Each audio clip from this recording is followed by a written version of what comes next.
kita jatuh, kita jadi tahu mana yang teman dan mana yang sahabat. Saat kita gagal, kita jadi tahu mana yang betul-betul peduli dan mana yang hanya singgah dalam senang. Saat kita tidak punya apa-apa, kita jadi bijak mengenal mana yang tulus dan mana yang bulus. Saat kamu sukses, kaya, dan lagi di atas dalam proses kehidupan, semua orang akan memuji, semua orang akan menyanjung, bahkan semua orang akan mengaku kalau dia ikut berperan dalam suksesmu. Tapi pada saat kamu jatuh, pujian itu akan berubah menjadi hinaan, sanjungan itu akan berubah menjadi cacian. Semua orang tidak akan pernah menganggapmu ada. Percayalah, saat gagal, semuanya menjadi gelap. Kamu akan ditinggalkan, dan kamu seperti ilalang kering di padang tandus. Tapi saat gagal itulah Tuhan akan menunjukkan siapa yang setia dan siapa yang tidak setia. Kawan, saat-saat gagal itulah pilihan kita cuma ada dua: meratapi kegagalan dan membiarkan semuanya menjadi kalah, atau kamu bangkit dan menjadikan kegagalan itu sebagai acuan untuk bangkit dan terus bangkit.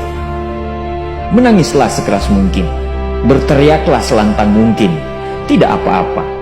Tidak ada manusia hebat di dunia ini yang tidak pernah menangis dan berteriak karena gagal.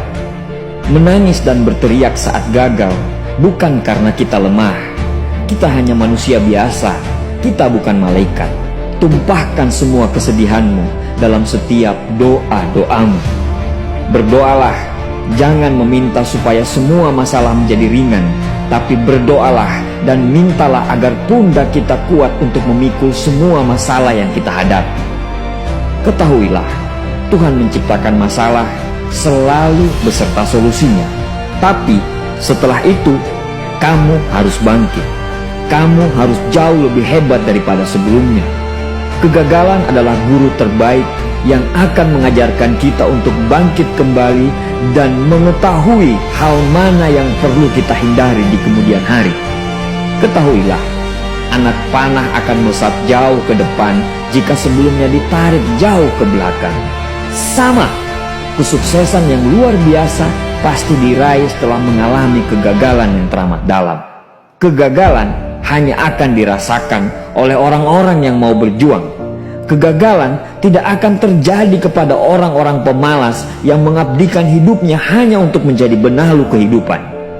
Bangkitlah, tapi ingat, saat kamu berjuang lagi, berjuanglah bersama orang-orang yang mau sama-sama berjuang, bukan dengan orang-orang yang hanya mau diperjuangkan.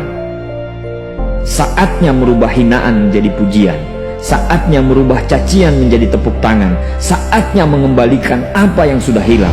Insya Allah kamu, kita pasti bisa. Pada saat sukses itu datang, datangi semua orang-orang yang menghinamu pada saat gagal. Datangi semua orang yang meninggalkanmu pada saat terpuruk. Katakan pada mereka, terima kasih kawan, karena dulu sudah menghinaku. Setelah itu, pergilah dan doakan mereka, karena sesungguhnya nikmat terbesar dalam hidup adalah ketika kita ikhlas mendoakan orang yang membenci dan menghina kita.